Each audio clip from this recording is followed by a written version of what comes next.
Chers auditeurs, Espoir Média pour l'émission 3DS, bienvenue pour déjà, c'est vrai, hein, notre 5e étude.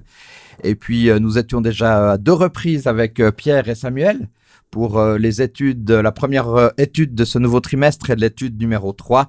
Et maintenant, nous abordons l'étude numéro 5 qui s'intitule « Résurrection avant la croix ». Alors, vous allez dire, on va parler de résurrection avant la croix, où est-ce qu'on va en venir? Mais ne vous inquiétez pas, on va aborder des points très intéressants aussi pour cette 5e étude.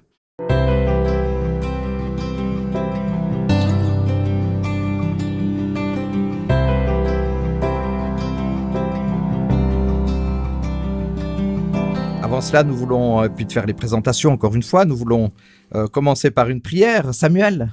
Avec plaisir, oui. Merci.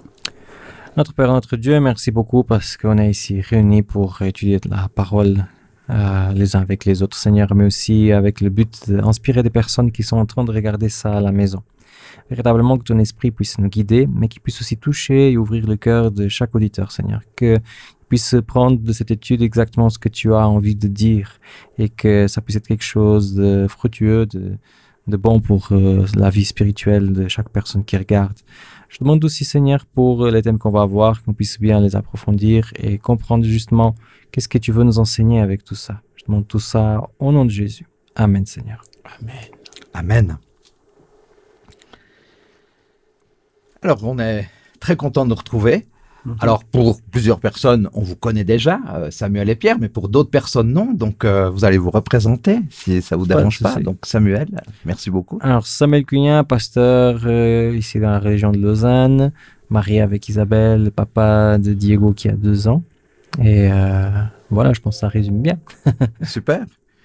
Samuel, tu nous dis juste encore un mot, puisque tu organises des émissions aussi qui pourraient permettre aux auditeurs d'avoir le plaisir de les écouter. Alors, j'ai une chaîne sur YouTube qui s'appelle Chiffre de Fer. C'est un peu mon ministère sur Internet. Il y a des études bibliques, des prédications et aussi des courtes vidéos de 3 minutes. En ce moment-là, c'est là que j'investis le peu de temps que j'ai pour ce ministère. Donc voilà, si les personnes seraient intéressées d'avoir quelque chose assez régulier, des petits messages, ce serait un bon rendez-vous de cliquer sur Shift FR. Pierre? Oui, Pierre Vadimon, je suis infirmier en psychiatrie et je suis ancien à l'église de Renan, en Suisse. Très bien, donc vous connaissez bien. Ouais. Bien sûr, on travaille ensemble. Ça fait plaisir. Ouais.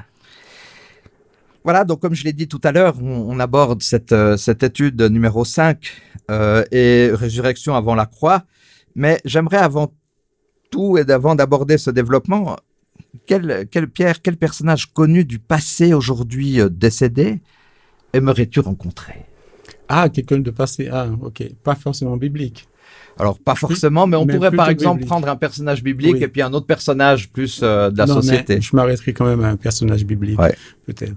Bon, ça serait Moïse. C'est pas très original, mais à cause d'un texte, c'est Exode 32, où il dit à Dieu, « Pardonne maintenant à ce peuple ou efface-moi du livre que tu as écrit. » Moi, je me demande, généralement, on souhaite tous être inscrits dans le livre de Dieu. On sait qu'il y a plusieurs livres dans la Bible, mais je connais pas un homme qui a déjà eu cette réflexion de dire à Dieu, « Efface-moi du livre que tu as écrit. » si tu ne pardonnes pas à ces hommes. Et ça m'impressionne. Et j'aimerais bien comprendre que Moïse m'explique quel amour il avait pour le peuple, comment ça s'est développé en lui, l'amour pour le peuple. Mais derrière ça aussi, je vois une grande confiance de sa part en Dieu. Et il y a un paradoxe chez lui que j'aimerais bien discuter. J'aime bien les paradoxes. Et j'aimerais bien qu'il m'explique un petit peu la tension qu'il a connue, qu'il a vécue à ce moment-là. Je crois que ça m'aiderait aussi pour la vie de maintenant. Alors là, c'est un beau personnage à rencontrer, effectivement. Samuel? Alors moi, je suis fan d'histoire, donc le personnage de la société, ça serait le premier roi de mon pays. Et le deuxième, ça serait aussi un roi pour rester dans la monarchie, donc un roi biblique, le roi David. J'aime beaucoup faire de la musique, donc c'est un musicien qui est dans la Bible, qui a écrit des poésies excellentes, donc j'aimerais bien jouer avec lui quelque chose. Cool. Super. Ouais. Merci beaucoup. Alors ça, c'est beaucoup de choses. Moi, j'aurais pu aussi rappeler. J'ai pas pensé tout de suite. Peut-être qu'au fur de la discussion, je partagerai avec vous aussi un personnage par rapport à ça. Et les personnages de la société que toi, tu aimerais rencontrer, tu vas pas nous dire? Alors, un personnage de la société Qui n'est plus là. qui est plus là. Alors, l'autre jour, j'ai entendu... Alors, moi, peut-être que ça serait Einstein. Ok. Parce que je me dis, j'aimerais bien rencontrer ce personnage qui a été bien sûr un personnage phare de l'histoire et qui, j'ai lu encore un livre sur des personnages célèbres, mais qui ne l'étaient pas au départ, qui n'étaient pas forcément en vue d'une vie aussi célèbre que cela, puisque à un moment donné, Einstein, on riait sur lui, on se moquait même, etc. Puis des personnes disaient, il va jamais y arriver, etc. Et il a réussi. Donc, ce passage un peu des fois plus difficile de la tranche de vie et puis ensuite cette réalité de ce qu'il est devenu, ça me passionnerait. Et puis peut-être au niveau biblique, oui forcément. Alors je me réjouis de voir le Christ, quoi. Hein. Ah, mais je pensais qu'on pourrait pas utiliser cette carte là. Non. et puis comme autre personnage, bien effectivement, je pense qu'il y a des personnages vraiment très forts et peut-être que Samuel me plairait. À quelque part, Samuel. Ouais. Samuel qui a été là et qui a été présent avec Dieu. J'aimerais lire avec vous dans l'évangile de Jean, chapitre 11, versets 25 et 26. Ce texte nous dit ceci, c'est l'expérience de la résurrection, effectivement, la résurrection de Lazare. Et on peut déjà prendre à partir du verset 20, Jean 11, verset 20 et suivant. Quand Marthe apprit que Jésus approchait du village, et alla à sa rencontre, Marie, elle resta à la maison. Marthe dit à Jésus, « Seigneur, si tu avais été ici, mon frère ne serait pas mort. Mais je sais que maintenant encore, tout ce que tu demanderas à Dieu, il te l'accordera. Ton frère reviendra à la vie, lui dit Jésus. Je sais bien, répondit Marthe, et qu'il reviendra à la vie au dernier jour, lors de la résurrection des morts. Je suis la résurrection et la vie, lui dit Jésus. Celui qui place toute sa confiance en moi vivra, même si il meurt. » Alors là, on a... D'abord, j'aimerais vous demander, Samuel et Pierre, qu'est-ce que peut nous apporter en termes de paix, de confiance ces deux versets? Pour moi, c'est la capacité que le Christ il a de renverser des choses qu'on trouve irréversibles. Je pense qu'au niveau de la société, il n'y a rien de plus irréversible que la mort, en fait. Et cette paix et cette capacité qu'il apporte à Marthe et qu'il témoigne qu'il a la capacité de le faire, ça montre en fait que notre cœur des fois peut avoir du souci pour des choses, mais notre Dieu a toujours la capacité de faire nouvelles toutes les choses, comme il dit aussi dans le texte biblique. Alors là, on a juste un détail, quelque chose de très profond. La mort, c'est vraiment la chose plus difficile qu'on peut avoir sur Terre. Et Dieu dit, voilà, la chose plus difficile que tu peux imaginer sur Terre, moi j'ai la capacité de faire que les choses deviennent exactement comme elles étaient au début. Donc, pour moi, ça m'apporte beaucoup de paix parce qu'après, mes petits soucis de la vie, c'est rien comparativement à quelqu'un qui arrive à relever un mort de sa tombe. Tout à fait. On a là quelque chose de fort quand même. Hein, et puis, on a peut-être une compréhension de Marthe qui n'est pas la même que celle du Christ. Et le Christ essaie de lui dire, voilà, il y a des choses extraordinaires qui peuvent se passer maintenant, pas seulement dans le futur. Pierre, toi aussi, tu as cette idée importante. Oui, oui. Et non seulement... Comme tu dis, Samuel, il a la capacité de le faire, mais il démontre qu'il le fait. Il le fait effectivement. Et tous ces gens qui suivaient Jésus à l'époque, ils ont rendu souvent témoignage. Jamais homme n'a parlé comme cet homme. Ils étaient tous étonnés de son enseignement. Et il disait que même les scribes et les pharisiens qui étaient des docteurs de la loi, Jésus les dépassait en science, en sagesse et en tout ce qu'on veut. Et cette capacité à dire quelque chose et à le démontrer en même temps. Et ça, c'était très fort pour les gens qui l'ont connu. Et puis, à la fin du verset que tu as lu, il interpelle Marthe en disant, « Est-ce que tu crois ce que je dis ?» Et c'est à ce moment-là que nous, on n'a que ce que Dieu dit à notre disposition quelque part. Et cette question résonne pour nous aujourd'hui. Est-ce qu'on croit tout ce qu'on lit dans la Bible concernant? Et est-ce qu'on croit jusqu'au point de penser qu'il est possible de le réaliser aussi aujourd'hui? Merci beaucoup. Alors, ici, on a l'exemple d'une résurrection, qui est quand même un exemple important. Dans la parole, dans la Bible, on a d'autres expériences. Alors toi, Pierre, tu rappelais que tu souhaiterais voir Moïse. Donc, que ça sera le personnage que tu choisis. La première résurrection, celle de Moïse. On a le fils de la veuve de Sarepta dans 1 Roi 17. On a le fils de la Sunamite de Roi 4. On a Christ quand il était sur terre. Il ressuscita le fils de la veuve de Naïn, Luc chapitre 7. On a la fille de Jairus, Luc chapitre 8. On a Lazare. Alors ça, Lazare, on est en plein dedans dans l'évangile de Jean au chapitre 11.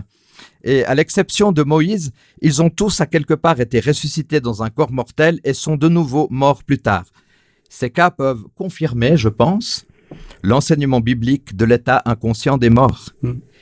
Dans Deutéronome, chapitre 34, versets 5 à 7, on nous dit que Moïse est mort à 120 ans. Moïse est mort sur le mont Pisga, au pays de Moab. Et d'après l'hébreu, c'est probablement Dieu qui l'a enseveli d'après la tradition, la Septante, c'est le peuple. La capacité à découvrir sa tombe a pu favoriser aussi la croyance populaire que l'archange Michel l'a enterré de ses propres mains puis l'a emporté au ciel où il vit désormais. Alors avant de lire ce texte de Luc chapitre 9 versets 28 à 36 que j'aimerais qu'on puisse lire ensemble, nous sommes vers la fin de la première grande partie du récit de Luc qui raconte le ministère public de Jésus en Galilée. Et dans cette section, Jésus a réveillé le fils de la veuve de Naïn et la fille de Jairus en présence de Pierre, Jean et Jacques. Et dans le paragraphe qui précède notre texte, Jésus évoque le Fils de l'homme quand il viendra dans sa gloire, dans la gloire du Père, des saints anges, et annonce que certains des présents ne goûteront plus à la mort avant d'avoir vu le règne de Dieu. Alors on pourrait lire, si vous êtes d'accord ensemble, dans l'évangile de Luc au chapitre 9, versets 28 à 36. Samuel, est-ce que tu es d'accord de lire Luc 9, versets 28 à 32 ? Oui. Et Pierre, tu poursuis versets 32 à 36. Alors, tu as bien dit 28 et jusqu'à 32. Voilà, Luc 9, 28 à 32. 8 jours environ après ces paroles, il prit avec lui Pierre, Jean et Jacques, et il monta sur la montagne pour prier. Pendant qu'il priait, l'aspect de son visage changea et ses vêtements devinrent d'une blancheur éclatante.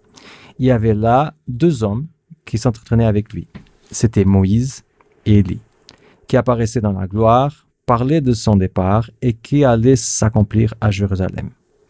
Pierre et ses compagnons étaient accablés de sommeil. Réveillés, ils virent sa gloire et les 2 hommes qui se tenaient avec lui. Je continue, c'est jusqu'à quel... 32. 32, ok, donc... C'est bon, ouais. Et je lis 33 à... 36. Au moment où ces hommes se séparaient de Jésus, Pierre lui dit, « Maître, il est bon que nous soyons ici. Dressons 3 tentes, une pour toi, une pour Moïse et une pour Élie. » Il ne savait pas ce qu'il disait. Comme il parlait ainsi, une nuée vint les couvrir et les disciples furent saisis de frayeur en les voyant entrer dans la nuée. Et de la nuée sortit une voix qui dit, « Celui-ci est mon fils élu, écoutez-le. » Quand la voix se fit entendre, Jésus se trouva seul. Les disciples gardèrent le silence et ils ne racontèrent à personne en ce temps-là rien de ce qui s'était passé. Nous avons une expérience intéressante, la transfiguration. Est-ce que dans l'expérience, d'abord, on voit un Pierre, ce Pierre-là? Oui, peut-être Pierre, je dis Samuel, mais peut-être que Pierre, j'aimerais bien aussi causer avec lui. Vous vous rappelez, tout à l'heure, on avait abordé ça. Mais est-ce qu'il y aurait des éléments importants à retenir sur cette fameuse expérience de la transfiguration? Alors, il y a vraiment beaucoup de choses. Ouais. C'est pas anodin que c'est un des textes qui a fait couler plus d'encre chez les théologiens. Moi, je vais peut-être mettre l'emphase sur quelque chose qu'on met pas souvent. C'est l'idée que le Christ, malgré qu'il était Dieu et humain en même temps, il a dû être encouragé dans son parcours. Et les 2 personnes qui sont là pour l'encourager, c'est des personnes qui ont passé des preuves gigantesques. Dans l'Ancien Testament, ça me vient pas en tête quelqu'un qui a éprouvé comme Moïse et comme Élie. On a l'impression que c'est des personnes isolées qui sont en train d'essayer de lutter contre le courant. Et c'est un peu dans cet état que Jésus se présente. De la même façon que Moïse, il y a sa sœur qui va se retourner contre lui, son frère qui va aider au veau d'or, que tu vas après trouver Élie qui a même pas une sœur et un frère de côté, mais qui se sont complètement isolés. Jésus, même avec ses disciples, va se sentir isolé dans le futur, parce qu'il sera laissé par tout le monde. Donc le fait qu'il soit encouragé montre combien c'est important pour Dieu d'encourager, mais aussi combien ça serait aussi important pour nous de nous encourager les uns les autres. Après les symboles, pourquoi Moïse, pourquoi Élie, j'aimerais que vous puissiez dire, mais voilà, j'aimerais mettre l'accent sur quelque chose d'un peu différent. D'accord. Alors, on voit aussi que Pierre, il est assez comique aussi, à quelque part. Hein. Il est assez pragmatique. On va avoir des tentes où on pourra dormir. Il ne sait pas quoi faire, en fait. Donc, normalement, quand on ne sait pas quoi faire et on décide de faire quelque chose, ça ne donne pas un bon résultat. Alors, c'est vrai que Moïse apparaît avec le prophète Élie qui était monté au ciel sans vivre la mort. On a deux personnages quand même, hein. Un qui est passé par la mort, un autre qui n'est pas passé par la mort. Alors, est-ce qu'on pourrait se dire, dans le fond, alors vous allez me dire, c'est peut-être une vision classique, mais que je trouvais quand même intéressante à très rappeler, importante. Très importante, c'est que Moïse et Élie, est-ce qu'on pourrait dire, Pierre et Samuel, j'aimerais chacun vous entendre, est-ce qu'on pourrait dire que c'était aussi à quelque part les représentants des croyants qui vont pouvoir être au ciel au moment du retour du Christ, que ce soit les croyants en vie ou les croyants qui étaient morts? Oui, généralement, on prend ces deux textes-là aussi pour que le croyant, le chrétien, soit rempli d'assurance par rapport à l'avenir, par rapport à la résurrection. Et c'est vrai que eux, ces deux-là, déjà, sont un petit peu les premiers à rendre témoignage de la résurrection. Mais je retiens aussi que dans les versets précédents, Jésus dit « quiconque croit ». C'est-à-dire que je ne suis pas exclu de vivre la même chose. Et ça, je trouve ça très, très encourageant. C'est pas lié à des destins exceptionnels, extraordinaires, comme Élie, comme David ou comme Moïse, mais c'est ce quiconque de Jésus qui attire mon attention. Mais ce qu'il y a aussi dans ce texte, on voit l'effort de Dieu et l'effort de Jésus de se manifester dans le monde. Et encore une fois, on aurait préféré peut-être beaucoup que ça se passe avec puissance, avec gloire, que ce soit une grande manifestation, plutôt qu'un tout petit comité quelque part. Et après, ils en descendent, ils disent n'en parlez pas, c'est pas encore le moment d'en parler. Donc je trouve d'un côté c'est bon. Après maintenant on peut en parler, hein, mais à l'époque, pour les gens qui vivaient à cette époque-là, c'était pas encore le moment d'en parler. Et ça me touche aussi de voir comment tout l'effort que Dieu peut faire pour sauver l'homme, et jusque presque le faire de manière très, très feutrée. Et pourtant, ça concerne tout le monde. Ça concerne tout le monde, ça concerne toutes les catégories de personnes, et je trouve que c'est extraordinaire dans la Bible qu'on n'oublie personne, en fait. Ouais, c'est ça. Ceux qui sont vivants, ceux qui sont morts, mais on n'oublie pas, et voilà, les représentants des croyants, au moment du retour du Christ, ils sont tous là. C'est ça. Présents dans ce texte. Puis après, on se dit aussi que quand Jésus est monté, après sa résurrection, il a ressuscité d'autres personnes qui sont montées avec lui. Ouais. Donc, voilà, il y a Moïse et Élie peut-être qui sont apparus, mais il y en a d'autres aussi qui sont là-haut.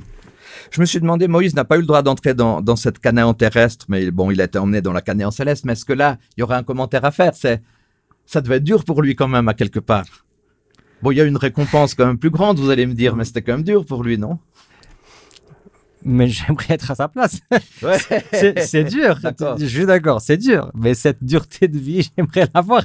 Tu vois, c'est-à-dire, sur le moment, bien sûr, il a travaillé toute sa vie presque pour un but. Et il arrive à la porte de ce but et il n'a pas la possibilité d'entrer. Ça, c'est... Ouais, il y a certaines personnes qui voient une certaine méchanceté de Dieu de ne pas laisser aller jusqu'au bout. Non, mais comme tu dis, quand on a la Canaan céleste. C'est ça. Et c'est ça le problème d'interpréter les actions de Dieu avec la vision réduite qu'on a ici en bas. Alors, j'aimerais qu'on prenne ensemble Éphésiens chapitre 3, versets 20 et 21. À celui qui, par la puissance qui agit en nous, peut réaliser infiniment au-delà de ce que nous demandons ou même pensons. À lui soit la gloire dans l'Église et en Jésus-Christ pour toutes les générations. Ici, on a un beau texte aussi qui nous dit que le Seigneur peut réaliser infiniment au-delà de ce que nous demandons. Est-ce que ça, c'est quelque chose on a tendance assez facilement à réaliser, qui fait des choses bien plus grandes qu'on peut imaginer, ou bien c'est quelque chose de tellement fort qu'on n'y pense même pas? Mais je pense qu'on y pense, mais on se dit, mais oui, mais c'est pour quand? Très souvent, les gens, c'est pas qu'ils lisent ça et puis ils commencent à faire des demandes, ils commencent à prier, et peut-être parfois même il y en a qui jeûnent, et parfois pour de bonnes raisons, et là ils se disent, mais non, ça marche pas. Donc le texte nous invite à faire confiance à la puissance de Dieu parce qu'il est capable de faire des choses en nous, mais c'est encore une fois, il y a une dimension dans le fait de croire à ce qui est écrit pour que la chose soit concrète et réalisable dans nos vies. Je crois que c'est ça la difficulté. Moi, je me rappelle juste une expérience, c'est que avec ma mère, on priait un jour et on priait pour quelque chose de précis. Puis à la fin, elle me dit, pourtant, on croyait en ce qu'on demandait. On était tous les deux d'accord pour prier sur ce sujet-là. Et à la fin, elle m'a dit, ta prière manque de conviction. Et pendant que je priais, je sentais que ma prière manquait de conviction. Donc, quelque part, on sait les choses, mais il y a parfois en nous, je ne sais pas, quelque chose qui peut-être qui manque. Alors, il ne s'agissait pas de crier à Dieu, oui, tu as dit ça, donc, ou de proclamer les promesses. Ce n'était pas de ça qu'il s'agissait. C'est cette sorte de conviction qui fait que la chose se réalise. C'est un peu comme ce qui s'est passé à la résurrection de Lazare. C'est une dynamique de foi, quelque part, de se dire, il y a une dynamique il est capable de faire au-delà de ce qu'on peut imaginer. Mais comme si la conviction, ou encore cet homme qui dit, je crois, viens au secours de mon manque de foi, il y a une dimension parfois qui nous échappe après la lecture du texte pour que ça se réalise. Et toi, Samuel, Dieu peut réaliser infiniment au-delà de ce qu'on peut imaginer. Il y a quelque chose qui te... Il faut s'éduquer à croire dans l'impossible. Ouais. Croire dans l'impossible. Nous, on n'est pas éduqués pour ça. Parce que très tôt dans notre vie, soit la maîtresse, ou les profs, ou les copains, ou des fois les parents, ils nous disent non, mais ça c'est impossible. Et on nous met ça dans la tête. Et on est formaté d'une certaine façon à croire dans ce qui est réalisable, de ce qui est atteignable. Et Dieu arrive et balance tout ça à la poubelle et il se dit non, mon ami, si tu es avec moi, tu dois croire à une chose différente. À l'impossibilité, que l'impossibilité est réalisable. Et ça, c'est un pas très important parce que le salut, c'est impossible. Comment nous, pécheurs comme on est avec les défauts qu'on a, on peut un jour aller habiter dans les suites présentielles qui sont là-haut au ciel et après dans une nouvelle Jérusalem? C'est impossible. Il n'y a pas raison. Nous, on est trop déchus pour pouvoir habiter un endroit comme ça. Qu'est-ce qu'on va dire aux anges? Quel thème de conversation on va avoir? Eux, ils sont tellement purs. C'est impossible. Et si on ne s'éduque pas à croire dans l'impossible, je pense qu'on aura des problèmes spirituels parce qu'il y a certaines choses qui vont nous passer à côté. Ça, c'est clair. Mais il y a aussi un côté qui est triste, c'est qu'il y a beaucoup de bénédictions qu'on ne va pas voir venir.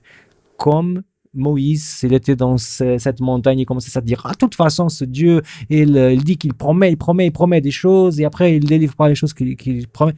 Oui, mais Dieu est là juste derrière la porte en attendant qu'il termine sa vie pour pouvoir l'amener dans un endroit mieux.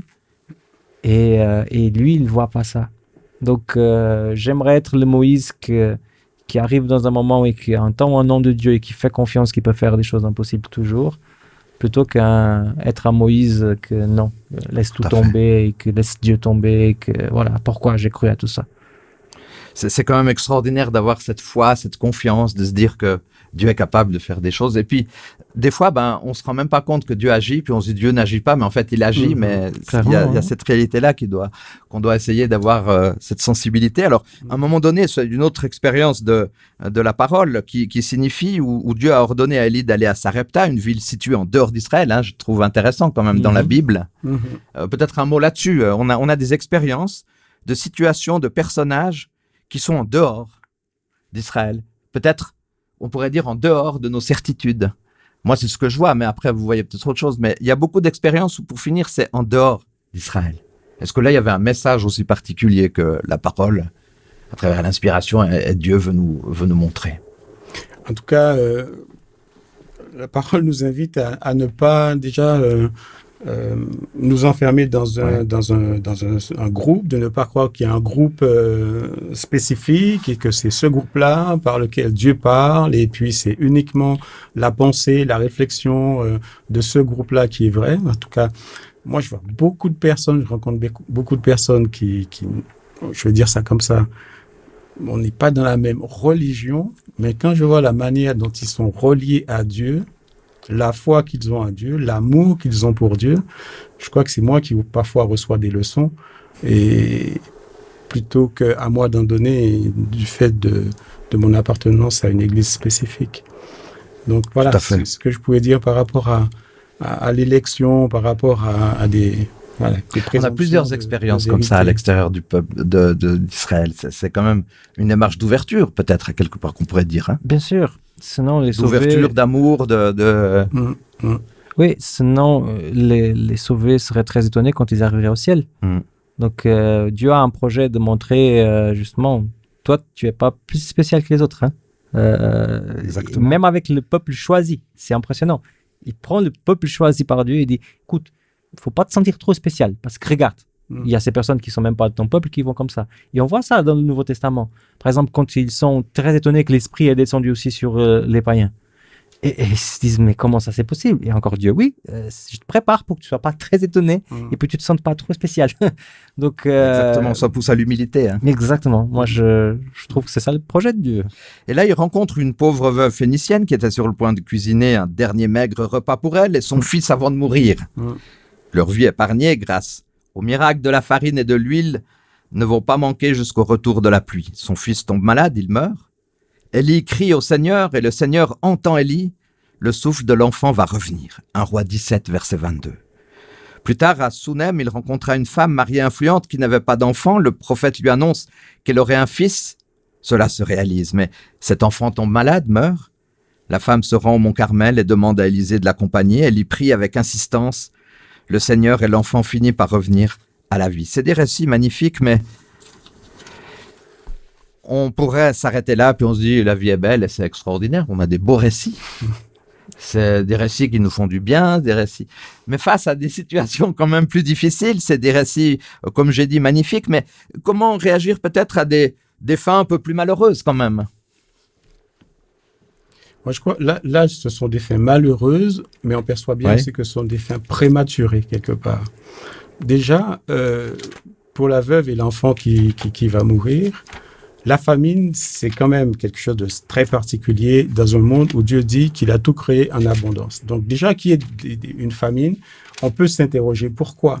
Parce que c'est Dieu qui a dit que la terre produise en abondance plein de choses. Donc, on sait parfois d'où vient la famine. On pourrait même se questionner de nos jours d'où viennent certaines pénuries parfois. Hein, puisque tout existe, on nous dit maintenant qu'il va falloir... Enfin, là, je fais tout un petit aparté. On nous parle bientôt de serrer la ceinture parce qu'il va y avoir un manque d'énergie alors qu'on n'a pas entendu qu'il y a eu des catastrophes naturelles, il n'y a pas de pétrolier qui a coulé, rien. Et pourtant, on nous dit que ça manque.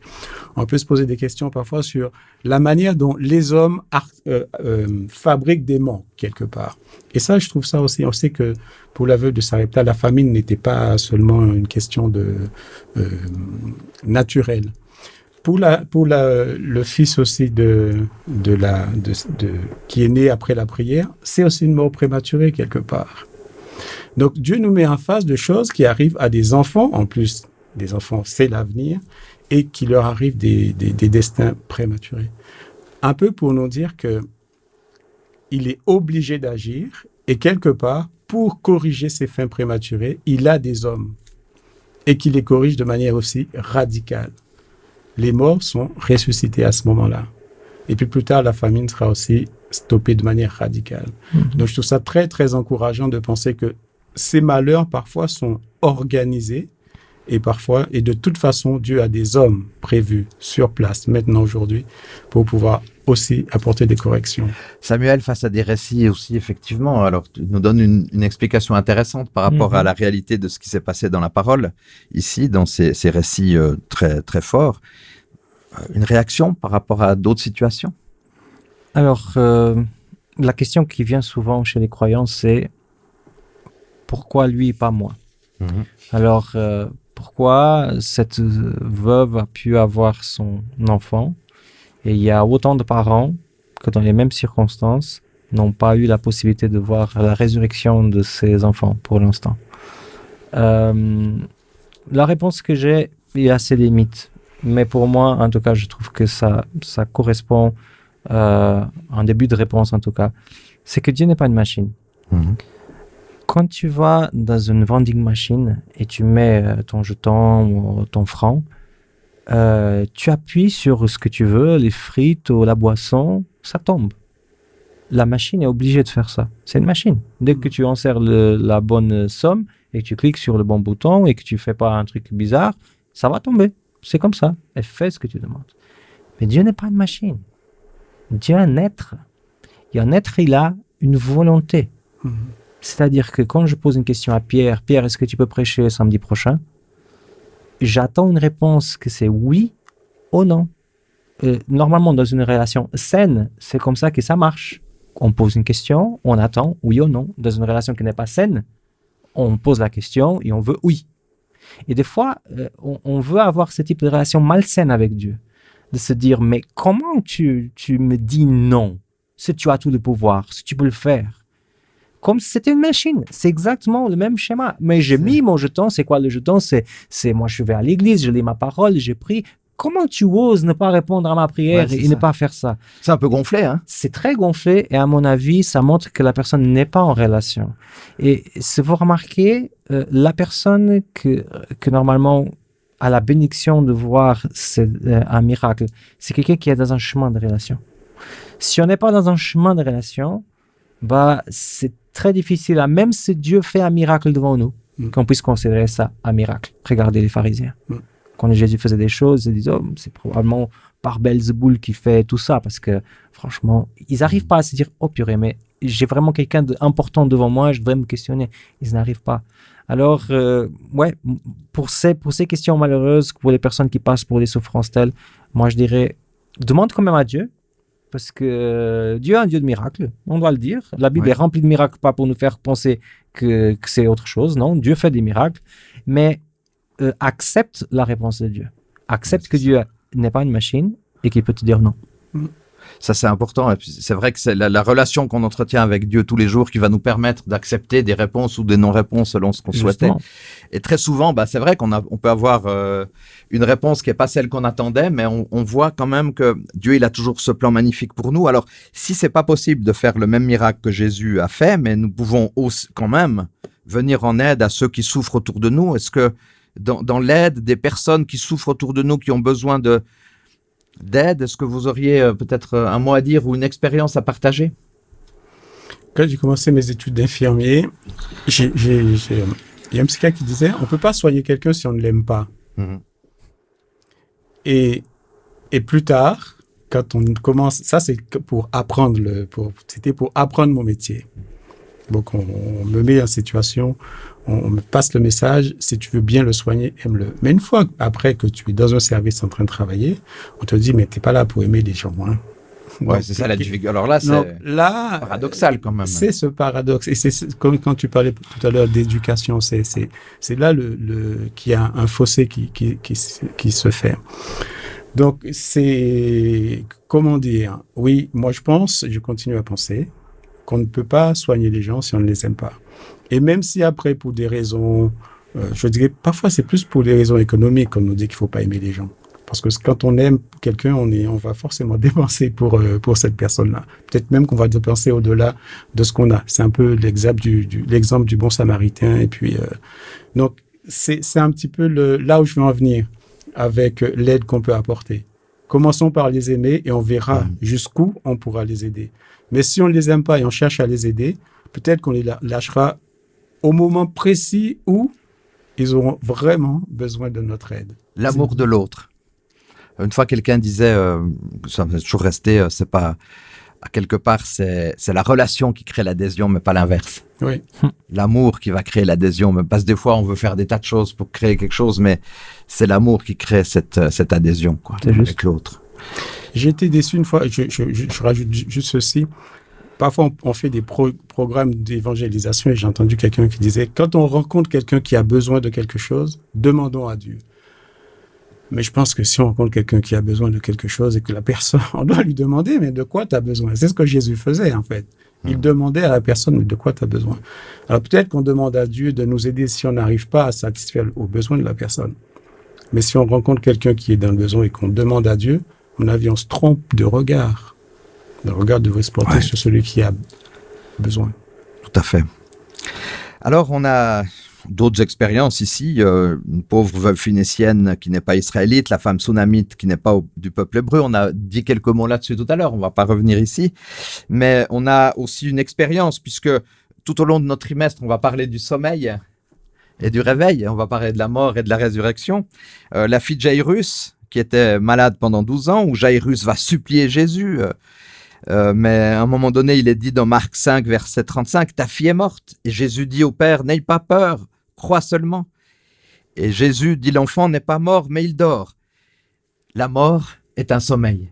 Alors on l'a déjà vu, cette réalité-là, on va pas trop insister là-dessus, mais c'est quand même extraordinaire de revenir dans cette étude numéro 5 où on a, dans ces expériences, toujours l'idée que la mort est un sommeil, n'est-ce pas? Mais c'est bien de revenir là-dessus parce qu'on voit que les disciples, quand Jésus dit « Lazare, notre ami est mort, je vais le réveiller », et parce qu'ils étaient à 4 journées de marche, je crois, ils étaient absents aussi quand Lazare est décédé. Et les disciples pensaient, Seigneur, s'il dort, il sera guéri. Ouais. Et Jésus répète, Lazare est mort. Donc, c'est bien de revenir sur la notion de la mort comme sommeil, parce que c'est pas si évident que ça à capter d'emblée, quoi. Alors, Samuel, il y a aussi peut-être cette idée, n'aie pas peur, crois seulement. Est-ce que ça a du sens aujourd'hui de dire n'aie pas peur, crois seulement? 1000%, oui. 1000%. Parce que quand on a peur, on n'arrive pas à être rationnel. Ça, c'est clair. Quand on a peur, on est pris par des émotions. On n'arrive pas à expliquer, on panique, on commence à savoir quoi faire. Et le fait qu'il y a quelqu'un qui est calme à côté et qu'il lui met la main sur l'épaule et dit n'aie pas peur, en disant ça, je ne sais pas si tu vas réussir, mais crois seulement. Crois que je suis là. Crois que je suis là quand même en train de guider les choses. Et que tu ne vas pas rester dans cette étape. Tu vas avancer avec moi. C'est quelque chose que ça peut ne pas avoir du sens pour quelqu'un qui a une vie rose, mais pour quelqu'un qui a des problèmes, qui a des difficultés, qui a véritablement peur des choses, c'est vrai que c'est un pansement de cœur très fort. Hein. Puis crois seulement, c'est que il y a quand même cette dynamique importante de la confiance et de la foi qui est là, quoi. Même dans les difficultés, cette foi, elle nous habite. Bien sûr. Avec l'expérience de Lazare, on a aussi la métaphore du sommeil en parlant de la mort. Jean 11, verset 11. Lazare était mort depuis 4 jours, un corps décomposé. Et quand Jésus dit à Marthe, ton frère ressuscitera, Jean 11, verset 23, Marthe va réaffirmer sa croyance dans la résurrection finale. Mais que déclare Jésus d'important à ce moment-là? C'est bien ce que dit Marthe, mais Jésus, il fait un pas de plus. Ce qui est intéressant, quand Marthe dit oui, Marthe met toute sa foi dans la croyance de la résurrection de Lazare. Mais elle met toute sa foi parce qu'elle a entendu ça. On voit ça dans Jean 6. Plusieurs fois, Jésus dit, celui qui croit en moi, je le ressusciterai au dernier jour. D'ailleurs, il va dire à Jésus, oui, je crois, il ressuscitera au dernier jour. Et là, Jésus lui dit, Marthe, je suis la résurrection et la vie. C'est-à-dire que là, c'était comme si Jésus, en étant présent avec eux à ce moment-là, pour eux, c'était le dernier jour. Alors que dans l'esprit de Marthe, l'enseignement, c'était au dernier jour de l'histoire du monde et de l'humanité. Et là, Jésus brise quelque chose qui est de l'ordre de « c'est maintenant parce que je suis là ». Et puis, il dit quand même, Samuel, c'est moi la résurrection et la vie. Ça, c'est pas beau quand même. C'est moi la résurrection et la vie. C'est très beau. C'est génial, ça. Si vous me permettez de critiquer un peu Marthe, gentiment. Parce que ce ne sera pas la première fois. Je trouve. Je dis pas que tu la critiques souvent, mais pour dire moi aussi. Oui. Normalement, quand on parle de Marthe, c'est pas pour dire qu'elle fait bien. Mais je me permets de la critiquer dans un sens. D'abord, petit disclaimer, moi je crois que Marthe, c'est une femme de foi impressionnante et j'ai vraiment hâte de la connaître au ciel dans la Nouvelle Jérusalem aussi. Mais je ne peux pas m'empêcher de voir en Marthe celle qui récite ce qu'on l'a toujours dit, de façon mécanique. Oui, je sais, il y a la résurrection, mais qui ne voit pas que Jésus est à côté d'elle. C'est-à-dire, elle n'est pas ouverte à ce que le Seigneur veut le révéler aujourd'hui, parce qu'elle est satisfaite de ce que le docteur de la loi l'a dit dans sa synagogue. Et dans le moment de souffrance, elle n'est pas en train de regarder Jésus qui est à côté, elle est en train de réciter ce qu'elle a toujours entendu. Bien sûr, c'est très bien avoir des bases, c'est très bien de connaître la parole. Je suis d'accord, je ne suis pas en train de dire le contraire. Mais des fois, Jésus veut nous amener au-delà des choses. Ouais. Et nous, on n'arrive pas parce qu'on a peur de sortir des chemins battus. On est toujours centré sur ce qui est à côté de nous. Exactement. Et le ministère de Jésus, c'est exactement ça. C'est quelqu'un qui essaye toujours de faire les gens sortir de ces chemins battus et montrer il y a plus de vérité de ce que vous croyez. Exactement. Donc, restons ouverts. Et dans les moments difficiles, comme je disais dans une autre leçon qu'on a vue ensemble, c'est pas le fait de connaître qui enlève la souffrance. Mais le fait de savoir qu'il y en a quelqu'un à côté c'est une autre chose. Tout à fait. Alors c'est vrai que, comme tu dis, il faut dépasser cette réalité purement temporelle et purement humaine qui est là. Et Jésus l'a démontré. Jésus est capable de vaincre la mort. Alors, de savoir que Jésus est capable de vaincre la mort, quel impact ça a pour nos vies? Je pense que ça a un impact quand même incroyable, non? Ben, ça change tout, non? Ça change beaucoup de choses. Ouais. Et ça, on le voit aussi à travers l'exemple de Paul, finalement, il va dire, j'ai combattu le bon combat de la foi, j'ai achevé l'œuvre. Et puis plus tard, au moment de partir à Jérusalem, ses amis lui ont dit, mais ne monte pas parce que ta vie est en danger. Mais pour lui, c'était le moment de monter à Jérusalem par rapport à tout ce qu'il avait vécu avec Jésus. Donc en fait, je crois que c'est là où Jésus présent et vivant dans la vie de quelqu'un, ben on voit que c'est une vie qui est très active pour l'évangile, pour les autres, pour la cause de Dieu en quelque sorte. Et puis quand les moments plus difficiles arrivent, quand c'est le moment de la fin, eh bien, on voit pas un problème réel dans la vie de la personne pour aller affronter cet ultime, finalement, faire ce dernier pas avec Jésus. Donc, c'est ça que je trouve intéressant quand on peut-être dépasser les enseignements, les paroles qu'on reçoit, mais Christ en moi, l'espérance de la gloire, finalement. Et ce que ça peut produire pour une vie active qui peut mener jusqu'à la mort. Sacré impact quand même, Samuel, aussi, de nos vies, de parler de ces expériences. Oui, sans doute. Et certainement, dans notre histoire de vie, on a des situations où ces paroles gagnent beaucoup plus de force. C'est dans les situations de difficulté que des fois la parole devient vivante dans notre vie. Avant, c'est une connaissance, c'est une théorie, c'est un schéma qui fonctionne, peut-être, mais dans les moments spécifiques, c'est là qu'elle gagne beaucoup de force. Et alors, on doit aussi terminer notre étude du jour, mais puisqu'on a parlé de résurrection, on a parlé de mort, de sommeil, de résurrection, etc., je vous repose une question un peu là, pratique, mais mystérieuse peut-être aussi. Avec lequel de ces ressuscités avant la croix aimeriez-vous dialoguer? Peut-être le fils de la veuve de Sarepta, le fils de la Sunamite, le fils de la veuve de Naïn, la fille de Jairus, Lazare. Et puis, comme question subsidiaire, est-ce qu'on aurait quelque chose à leur demander Mais là, Dominique, tu nous poses un problème. Ouais. Parce qu'on a dit que les morts ne savent rien. Donc, qu'est-ce que je vais demander à quelqu'un qui ne sait rien? Non, mais j'ai plutôt. Non, mais c'est bien reposé. Je répondrai à ta question, bien sûr, parce que je la comprends. Mais c'est pour dire que finalement, c'est plutôt lui qui aurait peut-être des questions à me poser pour me dire, mais pourquoi je me suis réveillé maintenant? Mais qu'est-ce qui se passe? Dans quel temps je suis? Bref. Qu'est-ce que je pourrais lui demander? Très souvent, moi, peut-être que j'en discuterai avec plutôt Lazare, encore une fois. Je prends les grandes figures. Parce qu'il savait que Jésus pouvait le ressusciter si Jésus avait été présent. On voit ça à travers l'histoire de Marc. Et c'est comme si je pourrais lui poser la question, sachant que l'antidote de la mort est accessible, proche de toi, mais que tu ne peux pas le toucher, tu ne peux pas avoir ce que tu veux. Dans quel état ça met? Comment est-ce qu'on se révolte? Est-ce qu'on est déçu? Est-ce qu'on est en colère? Comment on traverse ces moments-là? Et très souvent, on sait que Jésus est notre sauveur qui pourrait nous sauver, et pourtant on meurt quand même. Cette révolte que les gens ont et adressent à Dieu, pourquoi moi? Tu l'as dit, Samuel. Ouais. Pourquoi moi quand Dieu souffre, etc. Peut-être que j'aimerais discuter de ça avec Lazare. Peut-être qu'il aurait une réponse à me donner à ce moment-là. Oui. Après, bien sûr, tous ces personnages peuvent aussi nous poser des questions, mais on est quand même centré sur ces personnages qui ont vécu des choses extraordinaires. Et toi, Samuel, est-ce qu'il y aurait... Moi, ça serait Mademoiselle Jairus, donc la petite fille. Moi, j'aimerais lui poser 2 questions.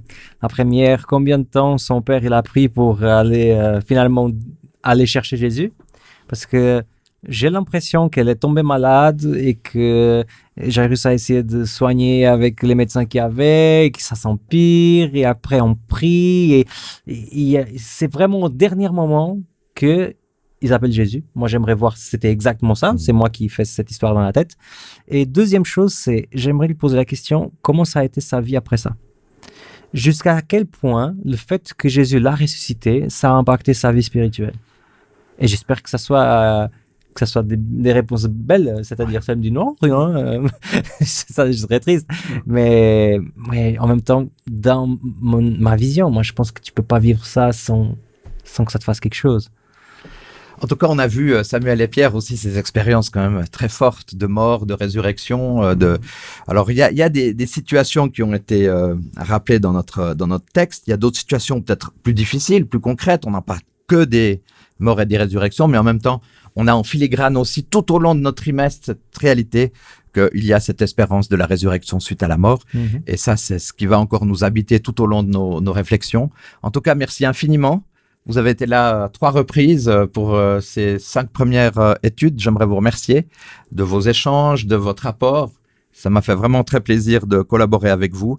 Et puis, bien voilà, on arrive à la fin de la 5e étude et à partir de la 6e étude, nous aurons une autre équipe, un autre animateur, d'autres intervenants encore. Mais en tout cas, on est très, très heureux de pouvoir poursuivre ce trimestre à travers la mort, la résurrection et l'espérance. On va terminer cette nouvelle étude par une prière. Seigneur Dieu, merci parce qu'avec Pierre et Samuel, on a pu réfléchir ensemble sur ces différentes questions. On est toujours dans cette thématique, bien évidemment, tout au long du trimestre, de cette mort, de cette résurrection, de cette espérance. Nous voulons te rendre gloire parce que tu nous donnes cette liberté de pouvoir la réaliser ensemble. Merci et que nous puissions toujours avoir envie d'étudier, d'approfondir et encore une fois de nous laisser guider par toi, d'ouvrir nos cœurs à ta présence. Merci Seigneur pour toutes choses, au nom de Jésus. Amen. Amen. Seigneur. Voilà, chers auditeurs, merci de nous avoir suivis. Nous vous souhaitons encore le meilleur et rendez-vous, comme je l'ai dit, avec une autre équipe la semaine prochaine. Merci beaucoup, bye bye.